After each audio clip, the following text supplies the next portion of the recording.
It sat in the archives for 94 years, a monument to architectural ambition, its stones heavy with the provenance of a man who understood geometry better than he understood grief.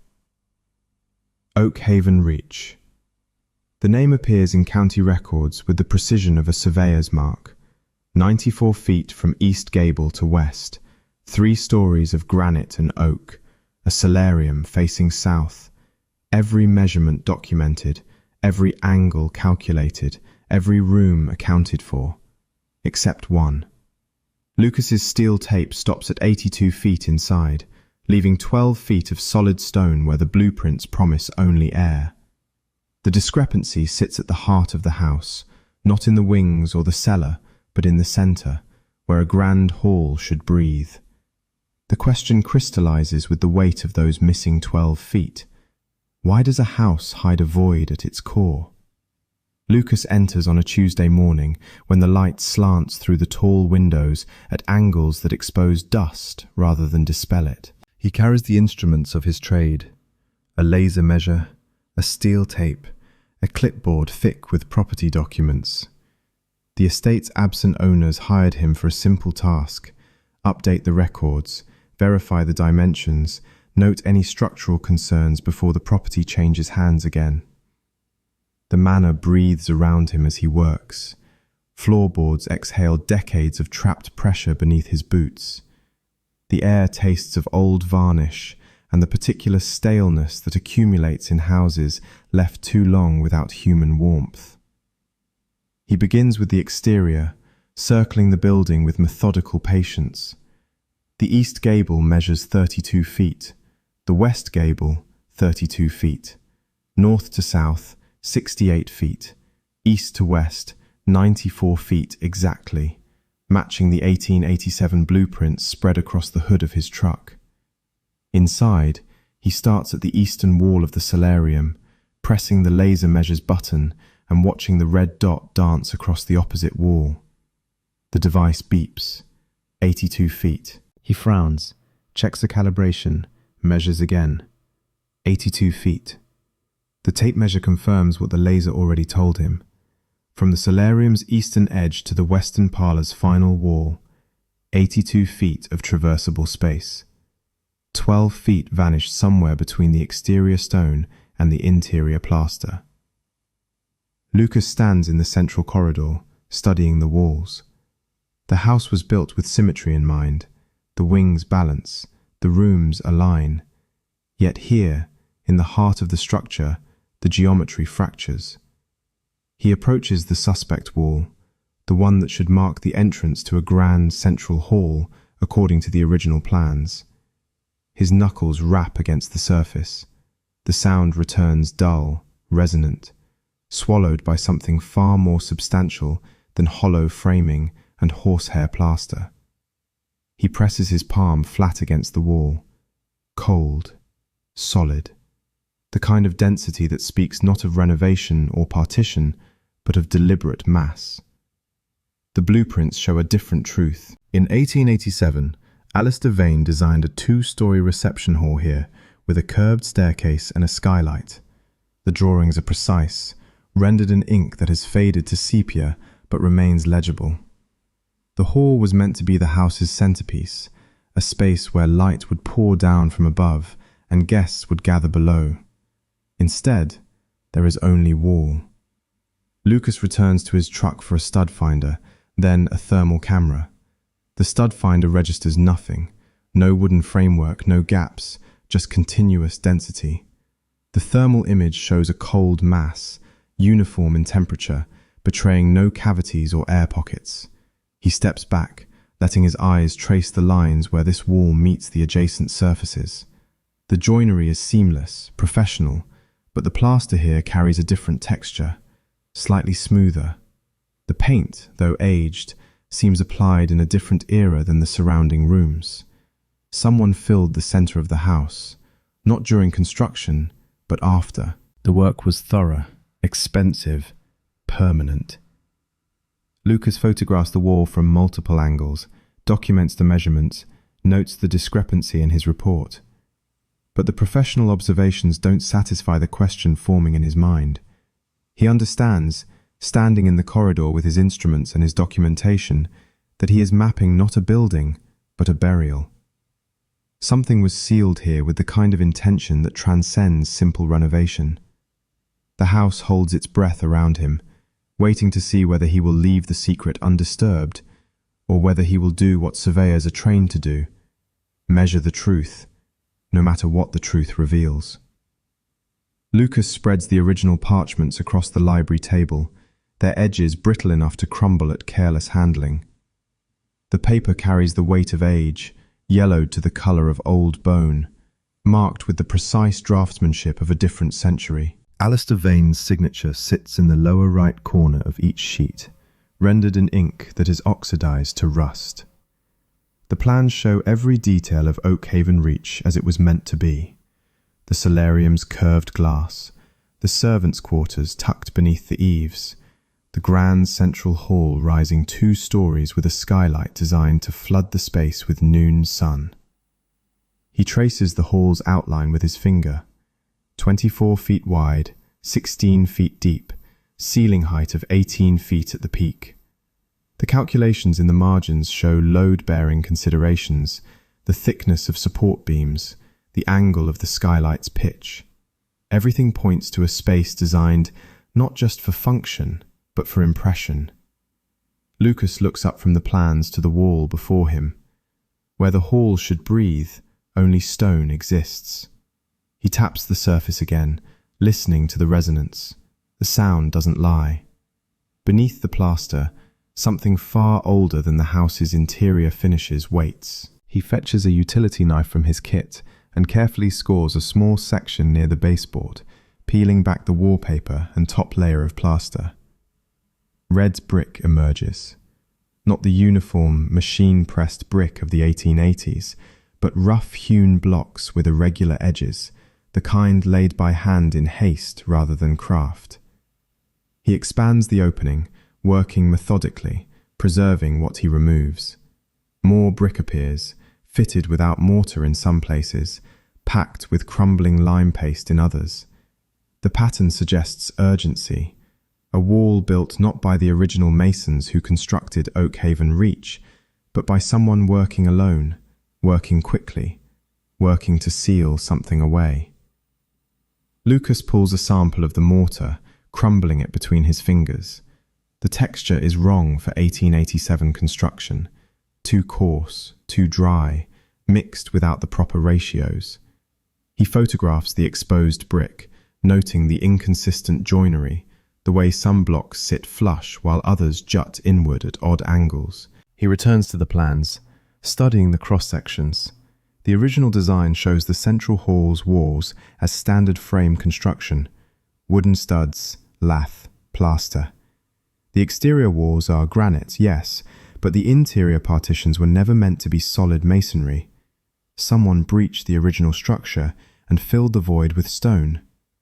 The question shifts, not why the discrepancy exists, but when it was created. Lucas examines the mortar again, then pulls his phone and searches for a materials testing lab. He needs chemical analysis, carbon dating if possible, anything to establish a timeline. While he waits for the lab to return his call, he circles the wall's perimeter, tapping at intervals, listening for variation in density. The blockage is complete. No hollow pockets, no weak points, no gaps where air might have been trapped during construction. Near the eastern edge, where the filled space meets the solarium wall, he finds something else. A patch of mortar, lighter in colour than the rest, almost the shade of dried bone. The texture is different too, smoother, applied with more care than the crude packing elsewhere. He scrapes a sample into a specimen bag, labels it, sets it aside. The lab calls back within an hour. They can run preliminary tests by end of day, full analysis within a week. Lucas provides the address, arranges pickup, then stands again before the wall. The chemistry will tell him when. The bricks will tell him how. But neither will answer the question that matters most. What required such desperate containment that someone would sacrifice the heart of a house to achieve it? Lucas returns 3 days later with a mason's hammer and a contractor's respirator. The lab results came back that morning, delivered via email with the clinical detachment of pure chemistry. The mortar dates to 1923, 36 years after Oakhaven Reach rose from its foundation. He parks in the circular drive, noting how the house seems to lean forward slightly in the afternoon light, as if watching his approach. The feeling is irrational, he knows. Stone and timber don't observe. Yet the windows reflect his movement with an attention that makes his skin prickle. Inside, the air holds the same stale quality, but something else threads through it now. Expectation, perhaps, or the house simply holding its breath. He spreads a canvas tarp across the library floor, positions his work light, and begins at the section where he previously exposed the brick. The first strike chips plaster, revealing more of the rough masonry beneath. Dust rises in a slow cloud, caught in the lamp's beam, drifting with the weight of particles that have sat undisturbed for decades. The hammer's impact resonates differently than he expected. Not the hollow thud of hitting a wall, but something denser, as if the sound travels through the brick and dies somewhere beyond, absorbed by space rather than reflected by another surface. He works methodically, clearing plaster in a widening circle. The bricks continue, fitted without pattern, their faces rough and hand-hewn. Some bear the marks of old chisels, others show stress fractures, as though they were broken and reused. After an hour, he's cleared a space 3 feet wide and 4 feet high.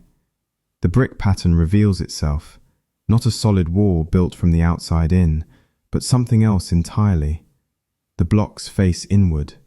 The rough, unfinished sides point toward him. The smooth faces, where they exist, point away. Lucas stops, hammer suspended mid-swing. A wall built from within. He sets the hammer down carefully, as though sudden movement might disturb something. His fingers trace the brick edges, feeling for mortar joints, for the logic of the construction. The blocks are stacked with minimal binding agent, relying on weight and friction to hold position. The technique is crude, desperate, the work of someone without proper tools or time. He clears more plaster, expanding the opening. The bricks extend farther than the wall's apparent thickness should allow. 6 inches, 12 inches, 18 inches deep, and still the rough-hewn faces continue. At 2 feet of depth, his hammer breaks through. The sound that emerges is not the crack of splitting brick, but something softer, a sigh perhaps, or simply air equalizing after nearly a century of containment. Cold rushes from the gap. Not the chill of winter or air conditioning, but the particular cold of spaces sealed from circulation, air that has sat motionless so long it has forgotten temperature. Lucas leans back, pulling the respirator from his face. The smell that seeps through the opening carries notes of beeswax and old vellum, underlaid with something metallic. Copper, perhaps, or the particular scent of oxidized iron. He retrieves his flashlight, angles it through the gap. The beam penetrates darkness that seems thicker than mere absence of light, revealing nothing at first. Then, as his eyes adjust, he sees it. A room, 12 feet square, walls bare of window or door, floor dustless, swept clean by time and stillness, and in the center, a table. 3 chairs arranged with geometric precision, one occupied. Lucas's hand trembles slightly as he widens the beam, sweeping it across the chamber's interior. The figure at the table sits upright, formal in posture, hand resting on something Lucas can't quite discern from this angle. The house seems to exhale around him, floorboards creaking in sequence, as though the structure itself has been waiting for this moment. He understands now what he's found. Not a renovation, not a sealed closet or forgotten storage space. A tomb, built by its occupant, sealed from within, with no mechanism for exit, no hinges, no latch. just stone, stacked by hand in darkness until the final block completed the barrier. The question shifts again, sharpening to a point that presses against his sternum.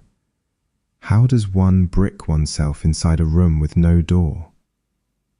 Lucas works through the afternoon, extracting stones rather than shattering them, preserving the method of the ceiling even as he undoes it.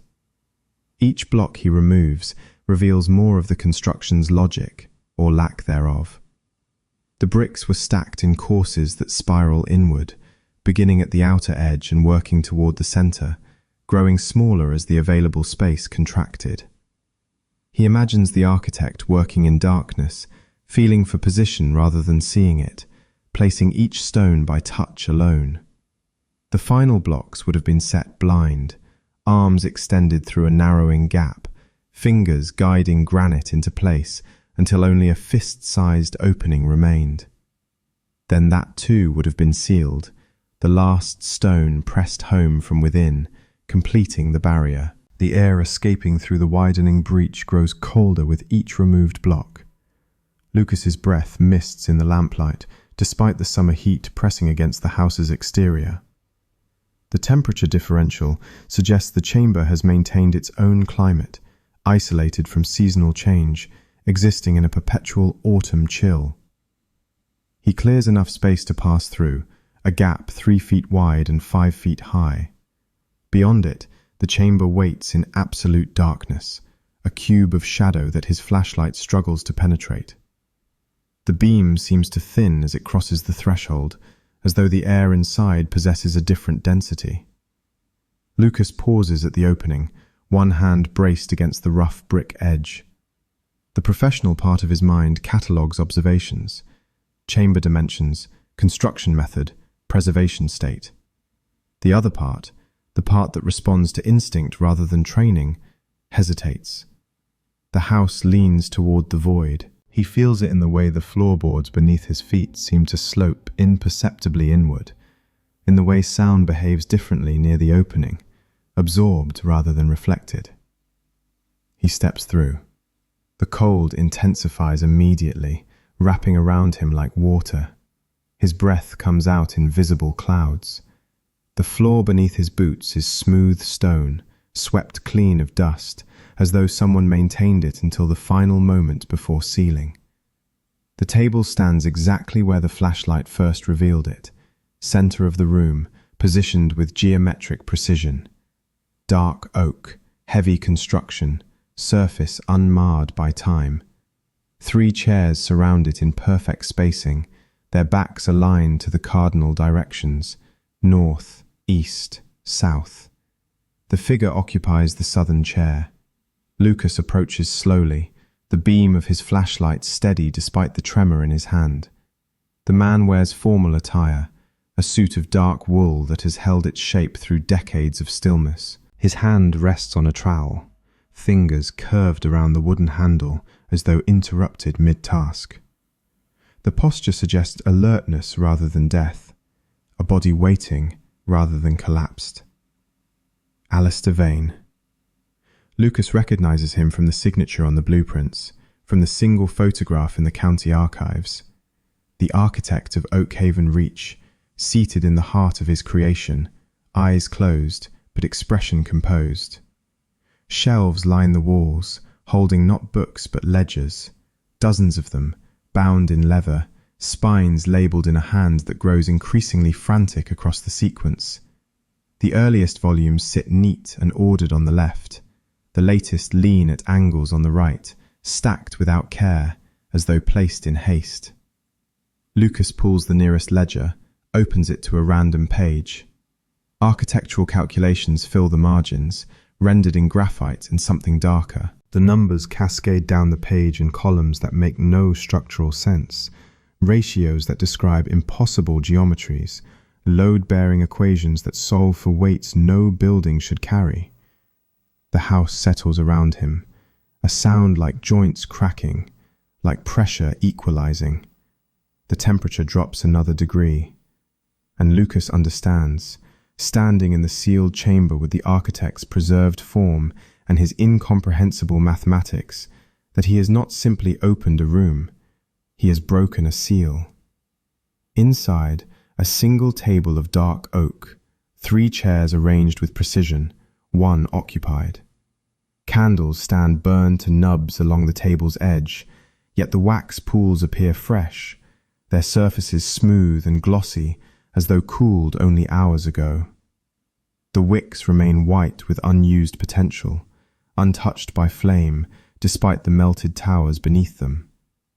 The contradiction sits heavy in the stale air, candles that burned without burning, that consumed themselves without ever being lit. The seated figure wears formal attire, preserved by the dry atmosphere, hand resting on the trowel as if interrupted mid-stroke. Alistair Vane, the architect himself, waiting. His eyes are closed, but his posture carries an alertness that death should have stolen decades ago. The body has not collapsed or deteriorated. It sits upright, shoulders squared, chin level, as though maintaining vigil over something that requires constant attention. Shelves line the walls, holding not books, but ledgers filled with architectural calculations in a hand that grows increasingly frantic across their sequence. Lucas pulls another volume, flips through pages dense with graphite scratches and margin notes that spiral into illegibility. The early entries show standard structural equations: load distribution, material stress, foundation depth. Then the handwriting changes. The numbers become desperate, calculations that describe geometries no building should require, ratios that solve for pressures existing only in nightmare mathematics. One page shows a sketch of the chamber itself, labelled in Alistair's hand, the keystone. Arrows radiate from the drawing toward the house's exterior walls, each marked with tension coefficients and absorption rates. Notes in the margins reference accumulated resonance and sentient architecture and the price of remembering. Lucas sets the ledger down, his fingers trembling slightly. The cold presses against him from all sides, not the chill of temperature, but something deeper, as though the room itself draws heat from living things. He notices the other 2 chairs then, studying them with the flashlight's narrow beam. The seats are worn, depressed by weight that has long since vanished. The wood shows the ghost patterns of bodies that once occupied them, darker where hands gripped armrests, lighter where backs pressed against supports. Beneath the eastern chair, something pale catches the light. Lucas kneels, reaches carefully, extracts a child's hair ribbon. Blue silk, faded but intact, tied in a bow that someone's fingers shaped with care. The fabric still holds a faint scent. Lavender, perhaps, or the particular sweetness of a young girl's perfume. Beneath the northern chair, a woman's glove. Cream-coloured kid leather, sized for delicate hands, the kind worn to formal dinners or Sunday services. The fingers are slightly curled, as though the hand that wore it had clenched in its final moment. Lucas rises slowly, the ribbon and glove resting in his palm. The table, the chairs, the preserved figure of Alistair Vane, they form a tableau of something far more terrible than simple isolation. This was not a man sealing himself away from the world. This was a man sealing the world away from something he had done. The architect was not alone when he began his vigil. He sealed the room with his family inside, then finished the wall alone, brick by brick, until only he remained to complete the barrier from within. The candles, unburned yet melted, the chairs, occupied yet empty, the chamber, sealed yet breathing. Lucas understands now what the room was meant to contain. Not the architect's guilt, not his madness, but something the house itself had become, something that required a permanent, living presence to keep dormant. And Alistair had offered himself, along with everything he loved, as the final seal. Lucas finds the true blueprints in the bottom drawer of a cabinet built into the eastern wall, hidden beneath a false panel that gives way when he presses the corner joint. The drawings are rendered not in ink, but in graphite and something darker, rust-brown strokes that flake when touched, leaving residue on his fingers that smells of copper and salt. Blood, mixed with the graphite to create a medium that would never fade. The plans show the chamber as it exists now, labelled in Alistair's increasingly erratic hand. The keystone, the damper, the price. Arrows radiate from the room's centre toward every corner of Oakhaven Reach, each marked with calculations that describe not structural loads, but something else entirely. Absorption rates, resonance frequencies, the mathematics of accumulated suffering. The notes reveal Alistair's belief that houses absorb the violence of their inhabitants, becoming sentient through suffering. Each argument, each moment of cruelty, each whispered threat, the walls remember. The floors hunger for the weight of the next tragedy. Over time, a structure develops appetite, then will, then agency. Oakhaven Reach had remembered too much. Lucas traces the architect's logic through pages of increasingly desperate documentation. The house began with standard construction, granite and oak, timber and plaster, but the family who commissioned it brought darkness with them. The ledgers reference events without naming them directly. The incident in the nursery, the matter of the eastern stairwell, what occurred in the servants' quarters during the storm of '91. The walls whispered, the floors groaned with more than settling, doors opened that should have remained closed, windows revealed reflections of figures that cast no shadows. Alistair designed the void as a damper, a space to absorb the house's accumulating resonance. The chamber would sit at the structure's heart, drawing the remembered violence into itself, containing it through geometric principles he had discovered in texts he referenced but never named. The room's dimensions followed ratios found in temples and tombs, spaces built to hold more than physical matter. But the final entry suggests the house began to dream, to want, to claim those who slept within its walls. A daughter vanished from her bed, found 3 days later in the basement, speaking in a voice that belonged to someone dead 20 years. A servant threw himself from the third-story window, leaving a note that described the house asking him to jump, asking politely, asking until the request became command.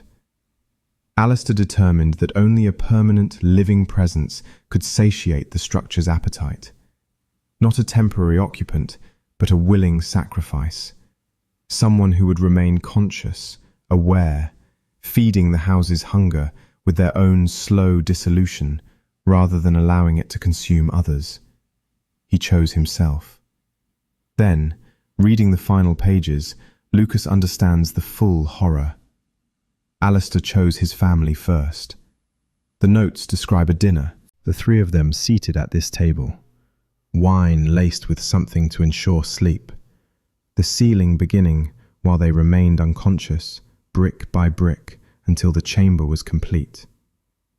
Alistair wrote that they would wake in the void, together, and their presence would anchor the house's hunger. But his wife woke too soon. The ledger describes her screaming, her realization, her attempts to claw through stone with bare hands. His daughter never woke at all, a mercy, he called it, that Lucas reads as murder dressed in kindness. In the end, only Alistair remained conscious to place the final bricks, to complete the seal from within, to sit at this table with the bodies of those he had sacrificed, and wait for the house to feed. The last entry, dated 1923, reads simply, "I become the mortar that holds the silence. I am the brick that keeps the house from waking." Beside the body stands a half-finished wall of bricks, the mortar pan still holding a crust of ancient lime that has petrified into something resembling bone. The wall rises 3 feet from the floor, curving inward toward the chamber's centre, a barrier that was never completed. Alistair was bricking himself in, piece by piece, becoming the final seal. Lucas studies the construction, noting how the courses spiral inward with decreasing radius, designed to close around the architect like a cocoon of stone.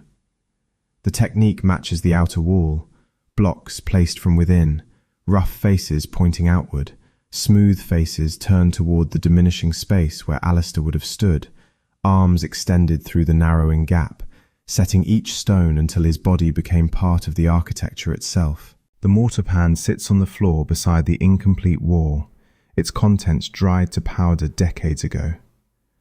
A water bucket stands nearby, empty save for a ring of mineral deposits marking where liquid once filled it to the brim. The trowel in Alistair's hand shows lime residue on its blade, evidence of work interrupted not by death, but by something else. Lucas finds the journal on the table's far edge, a leather-bound volume distinct from the ledgers on the shelves. The cover bears no title, only Alistair's initials pressed into the hide. Inside, the entries span weeks rather than years, a chronicle of the architect's final days within the sealed chamber. The handwriting in the early pages maintains composure. Alistair describes the sealing process in clinical detail, the number of bricks required, the mixture ratio for mortar, the hours needed to complete each course. He writes of his wife's body, how he arranged her in the northern chair with her hands folded, her eyes closed, as though she merely slept. He writes of his daughter, positioned in the eastern chair, the ribbon still in her hair, her face peaceful in the way only the very young can appear peaceful in death. Then the entries shift.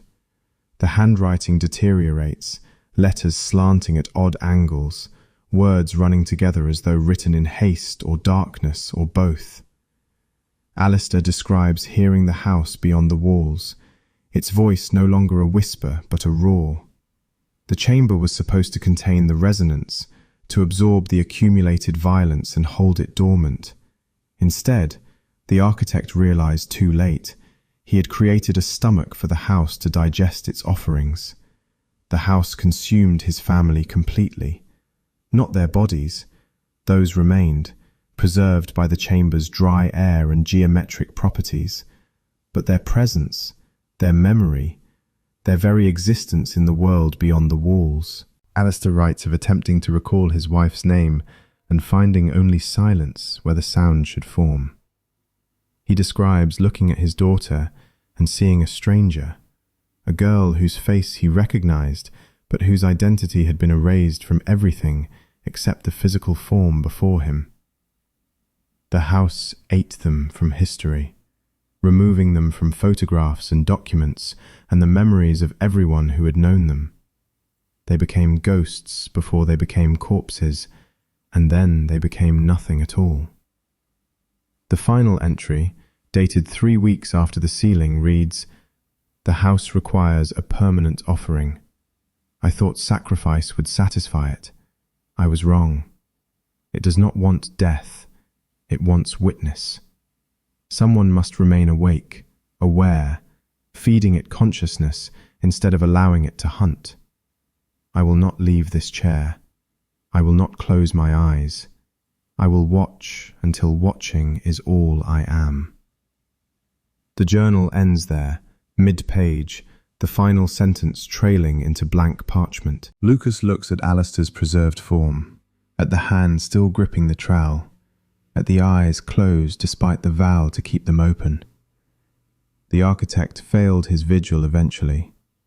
Time, or exhaustion, or the house itself claimed him. But the room remains occupied. The chairs hold their depressed seats, and somewhere in the mathematics of the chamber's design, the offering continues. Lucas reads the final truth in the margins of Alistair's calculations, in notations that describe not architecture, but appetite. The house consumes completely, erasing its victims from memory and photograph, removing them from the world's record as thoroughly as fire removes paper. The chamber was never meant to contain the house's hunger. It was meant to feed it in controlled intervals, offering consciousness instead of allowing the structure to hunt freely through its halls. The breach has weakened the seal.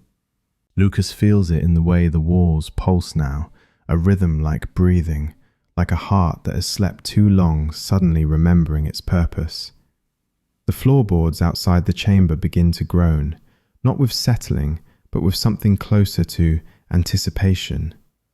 The temperature drops further, his breath misting in clouds that hang suspended longer than physics should allow. He understands that some architectures are meant to contain, not to shelter. Oakhaven Reach was built as a vessel first, a home second. The grand halls and tall windows were decoration, camouflage for the true purpose at its core. And now that core has been exposed, the house remembers what it was designed to hold. Lucas lifts the trowel from Alistair's hand. The architect's fingers release their grip with surprising ease, as though they had been waiting for someone to continue the work. The tool feels heavy, weighted with more than iron and wood. He looks at the half-finished wall, at the mortar pan with its petrified contents, at the bricks stacked in the corner that Alistair never placed. The professional part of his mind catalogues the insanity of what he's considering. The rational part insists he should leave, seal the outer breach with modern materials, walk away from this house and its impossible history. But another part, deeper and older, understands that some discoveries carry obligations. Some truths, once witnessed, cannot be abandoned. He replaces the stones methodically, working from the outside in, reversing the process that revealed the chamber. Each brick slides into position with the weight of necessity rather than choice. He works without mortar. The blocks hold through friction and mass alone, the same crude technique Alistair employed nearly a century ago. The gaps between stones seem to seal themselves, pressure equalizing, the house drawing the barrier closed like a wound contracting. The opening narrows. 3 feet becomes 2, then 1. Lucas works from within now, reaching through the shrinking gap to position each block, feeling the cold intensify as the chamber's isolation restores itself. The walls stop pulsing. The temperature stabilizes. The house settles with a sound like satisfaction. He places the final stone, fitting it into the last remaining space with a precision that feels guided by hands other than his own. The gap closes completely. Darkness returns to the chamber, absolute and total. Lucas stands in the sealed room, his flashlight casting the only illumination. Alistair sits in his chair, hand now empty, the trowel resting on the table where Lucas placed it. The architect's posture remains alert, despite the closed eyes, the body maintaining its vigil, even in death. As Lucas turns to leave, he notices the chair reserved for the next surveyor.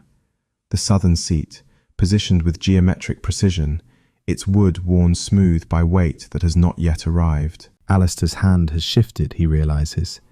The fingers no longer rest at his side, but point across the table, indicating the empty chair with clear intention. The room remains occupied, the vigil continues, and the house sleeps again, its hunger contained by the mathematics of sacrifice and the geometry of willing imprisonment. Lucas seals the outer wall before he leaves, replacing the plaster, matching the texture to the surrounding surfaces. The work takes hours. When he finishes, no evidence remains of the breach except in his documentation, in the photographs on his phone, in the memory of what he found behind 12 feet of deliberate silence. The cycle of containment persists. The wall stands seamless once more, a monument to voluntary entombment and architectural grief. Was it mercy or madness that drove Alistair to brick himself inside with his own hands? Perhaps the question matters more than any answer the stones could yield. If you wish to see what other vestiges the archives hold, subscribe. Some doors, once opened, alter the viewer forever.